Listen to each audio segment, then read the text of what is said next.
तो ये बात है साल 2013 की। मलयालम सिनेमा में एक फिल्म रिलीज होती है, एक थ्रिलर फिल्म रिलीज होती है, जो कि एक कल्ट बन जाती है वहां की ऑडियंस में। एटलीस्ट केरला और आसपास के नेबरिंग स्टेट्स में तो मतलब जनता पागल हो जाती है इस फिल्म के पीछे। फिल्म का नाम था दृश्यम और इसका कल्ट फैन बेस किस लेवल का है ये मुझे बताने की जरूरत है नहीं। साल 2014 में फिर इसका रीमेक किया जाता है कन्नड़ा में विद वी रविचंद्रन साहब। देन 2014 में ही तेलुगु में बनती है दृश्यम विद वेंकटेश साहब। फिर 2015 में फिल्म का तमिल रीमेक आता है पापनासम विद कमलासन साहब। फिर आ गया हमारे अजय भाई, राइट दे दे साले, मुझे ही बनानी है दृश्यम। 2 अक्टूबर को क्या हुआ था मुझे नहीं पता, गांधी जयंती थी और सत्संग में गया था, पापा जी खाई थी, बोलो सुबह के श्री बोलो। एंड हिंदी रीमेक भी 2015 में ही उसी साल आता है विद अजय देवगन, जिसका नाम भी दृश्यम ही था।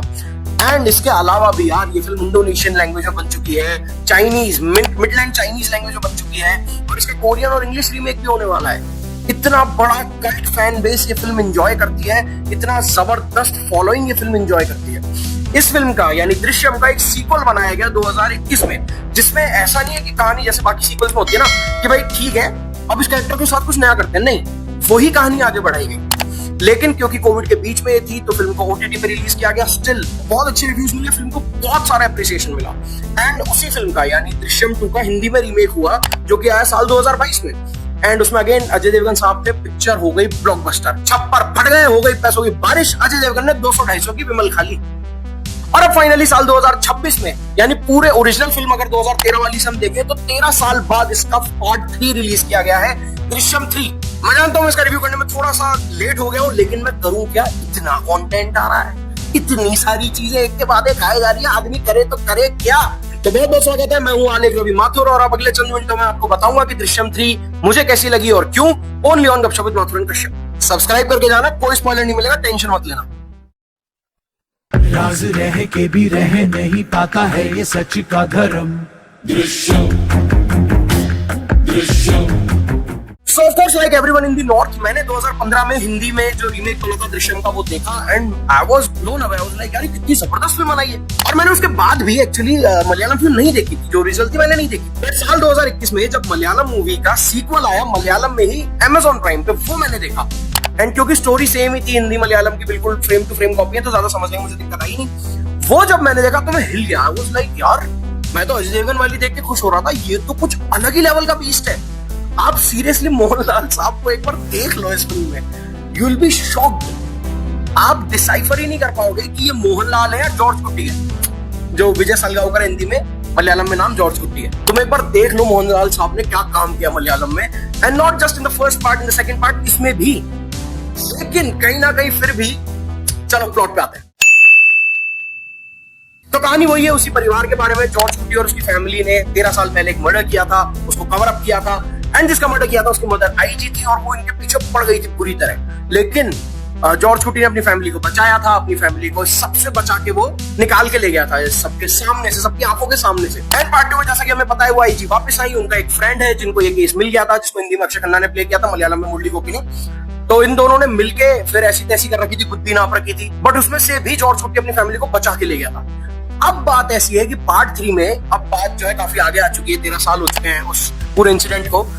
जॉर्ज कुट्टी का जो कैरेक्टर है वो खुद भी अब थोड़ा सा गिल्ट में रहता है कि हाँ यार जो भी किया मैंने अपने परिवार को बचाने के लिए किया and all that is fine, but मेरी वजह से एक परिवार बर्बाद भी हुआ। एट द एंड हम लोगों ने एक मर्डर तो किया है और उसको कवर अप भी किया है। वो जो गिल्ट है ना, वो जॉर्ज कुट्टी को अंदर ही अंदर खाया जा रहा है। वहीं जॉर्ज कुट्टी को अपनी बड़ी बेटी की अब शादी भी करवानी है, उसमें भी कुछ दिक्कतें आ रही हैं। उसके अलावा अब बात ऐसी है कि कुछ कैरेक्टर पहले के लौट के आए हैं। मैं स्पॉइलर नहीं दूंगा, ऑफ कोर्स बात में बताऊंगा नहीं कौन आया है, लेकिन कुछ कैरेक्टर ऐसे वापस आए हैं जो कि जॉर्ज कुट्टी की बुद्धि नापना चाह रहे हैं। मसला यहाँ पे यह है, और यहाँ पे फिल्म इसीलिए मेरे लिए एक्साइटिंग और इंटरेस्टिंग हो गई कि पार्ट 1 हो चाहे पार्ट 2, जॉर्ज कुट्टी को शुरू से पता था कि उसको किससे लड़ना है, वो किसके खिलाफ खड़ा हुआ है। बात यहाँ पे इंटरेस्टिंग इसलिए हो जाती है कि इस पार्ट में जॉर्ज कुट्टी को पता ही नहीं है कि सामने कौन है। उसे बस ये पता है कि हाँ कुछ हो रहा है, कुछ गड़बड़ हो रही है। वापस जो वो बात है वो लौट के मेरी और मेरी फैमिली पे आएगी, लेकिन सामने है कौन, मैं लड़ किससे रहा हूं, वो जॉर्ज कुट्टी को पता ही नहीं है। और ये बात बहुत लेट आके जॉर्ज कुट्टी को समझ आती है, जॉर्ज कुट्टी को पता चलती है, और यही चीज फिल्म को इंटरेस्टिंग बनाए रखती है। ये सब कुछ होते हुए किस तरीके से फिल्म अपने एंड तक पहुंचती है, एंड में क्या होता है क्या नहीं होता है, उसके बारे में सारी फिल्म है। अब देखो लब्बो लबाब ये है, ये कोई एक्शन एडवेंचर तो है नहीं कि भाई हीरो हर पार्ट में नए एडवेंचर पे निकल रहा है, नहीं। ये एक वही कहानी है जो एक मर्डर को कवर अप कर दिया था एक आदमी ने अपनी फैमिली को बचाने के लिए, बस। अब उसके बाद उसके साथ क्या क्या हो रहा है इसके ऊपर, इसके बारे में ये पूरी कहानी है। तो आप इसको कितने अलग अलग तरीके से और कितनी बार कह सकते हैं। तो हाँ, मैंने माना कि भाई आप जो है पार्ट 3 ले आए हो और ये उस लेवल का नहीं है जो पार्ट 1 और पार्ट 2 थे, लेकिन अपने आप में बहुत ब्रेव स्टेप है कि आप इसका पार्ट 3 आपने बनाया। इस कहानी को इस तरीके से आगे बढ़ाना आपने कैसे सोचा, एंड वो दिख भी रहा था पिक्चर में कि आखिरी का 30 मिनट ना वो इतना थ्रिलिंग है ना, वो कहीं ना कहीं हमें समझ आ रही थी कि डायरेक्टर के पास ये 30 मिनट तैयार था उसके दिमाग में, अब उसको वो 30 मिनट कैसे पहुंचना है। बात वो थी, वो 30 मिनट के पहले के जो 2 घंटे है ना, वो थोड़ा सा आपका पेशेंस टेस्ट करेंगे क्योंकि फिल्म लंबी है। लेकिन मोहनलाल साहब की परफॉर्मेंसेस, जॉर्ज कुटी और डायरेक्शन जीतू जोसेफ का, भाई इन्होंने फिल्म को पकड़ रखा था। इंटरवल ब्लॉक शानदार है। इंटरवल से पहले भी जो चीजें सेटअप करने की कोशिश की जा रही है वो अच्छी हैं। इंटरवल के बाद हाँ आपको थोड़ा लगेगा कि हाँ पेस स्लो हो रहा है, बट आखिरी 30-40 मिनट में फिल्म भागती है, एक के बाद एक ट्विस्ट खुलते हैं और मजा आता है देखने में। एक तो भाई इन्होंने जिस तरीके से जॉर्ज कुटी कैरेक्टर को लेके खेला है ना, मुझे वो बहुत मजा आया देख के। पार्ट 1 में वो केबल कंपनी का ओनर था, पार्ट 2 में उसने थिएटर खरीद लिया, पार्ट 3 में वो फिल्म प्रोड्यूस कर रहा है, उसकी फिल्म रिलीज हो गई है। और जिस तरीके से ना रीमेक्स के ऊपर तंज कसा गया कि अभी राइट्स मत बेचो, पैसा आएगा, इसके रीमेक और होने दो, ओवरसीज में कैसे रिलीज करना है, और उसने वही फिल्म बना दी जो पहले पार्ट का जो पूरी कहानी थी। तो वो देख के भी मुझे बड़ा मजा आया। एक्चुअली प्रॉब्लम इस फिल्म के साथ सबसे बड़ी है कि जो पहला पार्ट है और जो सेकंड पार्ट है ना, उसने बार यहाँ सेट कर रखा है। अब आपने बार इतना ऊंचा सेट कर रखा है ना कि आप उसको नहीं टच कर पा रहे हो, तो जनता को डिसअपॉइंटमेंट फील हो रही है, जो कि इस फिल्म में मुझे भी थोड़ी बहुत महसूस हुई।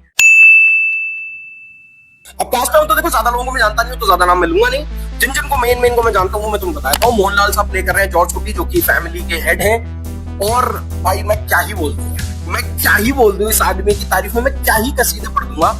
ये आदमी गॉड लेवल एक्टर है। एंड जब आपको पता है फिल्म में कोई कॉमेडी नहीं होगी, कोई एक्शन नहीं होगा, सिर्फ ड्रामा और थ्रिल, 2 चीजों पे पूरी पिक्चर चल रही है, तो आपकी परफॉर्मेंस इतनी ज्यादा सॉलिड होनी चाहिए ना कि वो पिक्चर को खींच दे। एंड वही यहाँ पे हुआ है। जो दूसरा नाम मैं लेना चाहूंगा वो है प्रभाकर का कैरेक्टर जो प्ले करते हैं सिद्दीक, यानी हिंदी में रजत कपूर जिन्होंने ये कैरेक्टर प्ले किया, तब्बू के जो हस्बैंड बने हुए, वो वाले कैरेक्टर की मैं बात कर रहा हूँ। मैं बता नहीं सकता इन्होंने इस फिल्म में क्या किया है, वो स्पॉइलर हो जाएगा, बट अमेजिंग परफॉर्मेंस।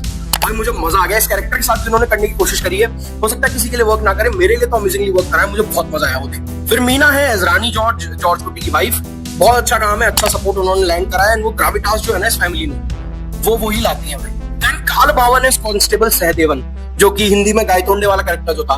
भाई साहब इस आदमी ने किया बेहतरीन काम, तुम्हें मजा आ जाएगा इसका काम देख के। बहुत इस बार तो मतलब क्या बताऊं मैं, राक्षसी बना दिया इसको भाई। इसके अलावा भी जितने भी एक्टर्स हैं, जॉर्ज कुटी की जो बेटी बनती है, जो और भी सपोर्टिंग कास्ट है, सबने बहुत बढ़िया काम किया है। अब अगर मैं प्लसेस की बात करूं तो भाई सबसे बड़ा प्लस है परफॉर्मेंस। मोहनलाल साहब ने क्या कमाल किया है भाई, आग लगाई है। इसके अलावा भी बाकी सभी की परफॉर्मेंस बहुत अच्छी है।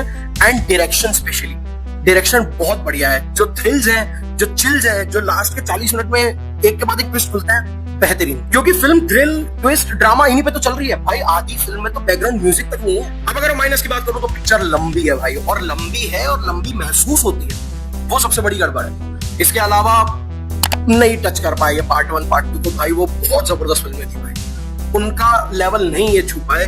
और तीसरा जो मुझे लगा ना, ये अभी भी और आगे कहानी को खींचना चाह रहे हैं। मेरे हिसाब से अब एक परफेक्ट कंक्लूजन हो चुका है। मेरे को तो एक्चुअली सेकंड पार्ट में भी लग गया था कि एक सही कंक्लूजन मिल गया कहानी को। खैर इन्होंने थर्ड पार्ट भी बनाया, लेकिन अब मुझे लग रहा है कि सही कंक्लूड अब कर दिया है कहानी को। अब छोड़ दो भाई, मत जाओ दृश्यम 4 दृश्यम 5 की तरफ, जो कि एंड में इन्होंने दे दिया है आपको हिंट कि दृश्यम 4 आएगी। मैं उसके लिए एक्साइटेड इतना नहीं हूं। अब उनको रुक जाना चाहिए। यहाँ पे मोहनलाल साहब को कह देना चाहिए कि बस चेटा, बस रुक जाओ चेटा, नहीं बस चेटा। अब अगर फाइनल वर्डिक्ट की बात करूं तो भाई ये बहुत अमेजिंग हो सकती थी। कुछ चीजें इसको रोकती हैं, लेकिन फिर भी मैं ये कहूंगा कि मुझे बहुत मजा आया है। मैंने मलयालम में देखी है विद इंग्लिश सबटाइटल्स, तो मुझे वो भी एक बहुत सही एक्सपीरियंस लगा। बड़ा नया सा एक्सपीरियंस हुआ मेरे लिए थिएटर में। मैं ये सजेस्ट करूंगा कि अगर आप मलयालम लैंग्वेज में देख सकते हो विद इंग्लिश सबटाइटल्स तो प्लीज गो हेड भाई, सोचो मत ज्यादा। मैं सिर्फ 3.5 स्टार्स दूंगा। मैंने काफी एंजॉय किया है, बट फिर भी मैं ये कहूंगा कि अब और आगे नहीं आनी चाहिए। ठीक है, जितना हो गया उतना बहुत। अगर आपको ये वीडियो कैसा लगा आप प्लीज कमेंट सेक्शन में बताइएगा। वीडियो को लाइक करिएगा, शेयर करिएगा एंड चैनल को करिएगा सब्सक्राइब। मिलते हैं आपसे बहुत जल्दी। जय श्री राम, वंदे मातरम। मैं भी बनाऊंगा दृश्यम, मुझे भी बनानी है। 2 अक्टूबर को क्या हुआ था मुझे नहीं पता, पाव भाजी खा के पिक्चर देखी थी, बोलो